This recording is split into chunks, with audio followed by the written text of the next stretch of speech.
Hello, my name is Lorna Monroe, and I am going to be presenting my pedagogy for my Intro to ICT class.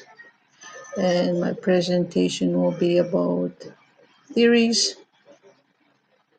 and my contents is introduction, definition of pedagogy, teaching methods, differentiated instruction, connectivism, cooperative learning, peer teaching, and with connectivism, I'll have behaviorism, cognitivism, and constructivism.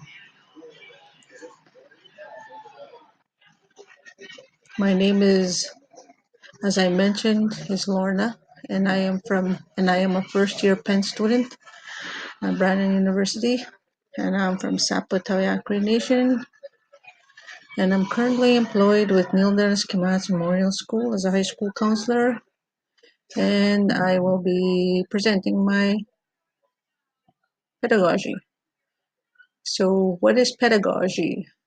To me, pedagogy is it refers more broadly to the theory and practice of education and how this influences the growth of learners.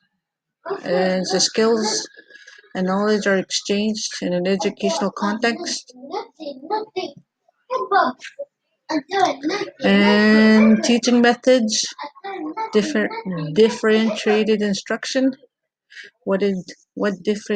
Differentiated instruction is teaching the same material to all students, but some of the instruction is adapted or depends on the learner of, of each level of a student. And there's 4 ways to differentiate instruction, and one way is the content, and the other one is process.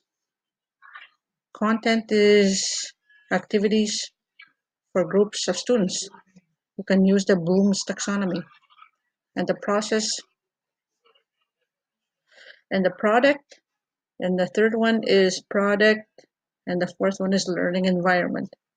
The product is what the student creates at the end of the lesson.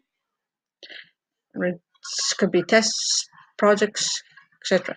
Learning environment, the classroom has to be nice and students are comfortable working in the classroom. Connectivism, a learning theory for the digital age. So this one was founded by George Siemens in 2004. And technology has increases the speed at which individuals have access to information. And it's a learning theory, describe how people learn. And one of the theory of learning is behaviorism. It's the idea that all behaviors are acquired through conditioning. So conditioning, it occurs through and with environment. And the other one is cognitivism, a theory of learning upon the idea that all behaviors are acquired through conditioning, and it occurs through interaction with the environment. How information received, organized, stored, and retrieved by the mind. And constructivism. People construct their own understanding and knowledge of the world. And when we encounter something new, we have to reconcile it with our previous ideas. We are active creators of our own knowledge. So what it is? Constructivism. So examples of connectivism. So one thing is, have you ever in a meeting and a question comes up, a couple of minutes later, that guy that never seems to be engaged in the discussion speaks up with the answer? Well, that is connectivism. That's one way of defining it. And cooperative learning. What is cooperative learning? It's instruction used for small groups to work together and to maximize their learning, and the development of social skills and group work. Learning to cooperate is key to high quality group work. And the first positive, oh, I missed that. Positive interdependence, an element of cooperative and collaborative learning where members of a group share common goals, and individual and group accountability. Students learn together but perform alone. And promotive interaction face to face. This is important. It promotes each other's learning and teaching the students the required interpersonal and small group skills. And cooperative students learn the academic subject matter.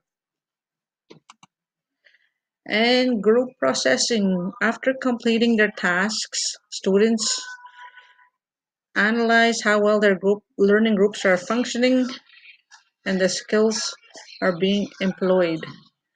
As you see, I have two examples where two groups are working together. Alone we can do so little, together we can do so much, by Helen Keller. Peer teaching. What is peer teaching? What are the benefits of peer teaching? Teach each other it's a it's a teaching that occurs where students teach other students. Students feel more comfortable and open when interacting with a peer. Students receive more time for individualized learning.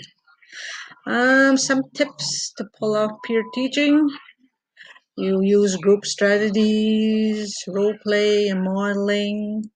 Use a reward system and make sure your tutors are trained. They emphasize confidentiality, positive reinforcement, and adequate response time. And peer teaching methods. There are different methods when peers are teaching other students. There's think, pair, share, reciprocal peer tutoring. So peer teaching is a good tool to use because students learn from each other. And if kids come to us from strong, healthy, functioning families, it makes our job easier. If they do not come to us from strong, healthy, functioning families, it makes our job more important. It's a quote from Barbara Colrose. And this is my presentation for my ICT class. And that's it.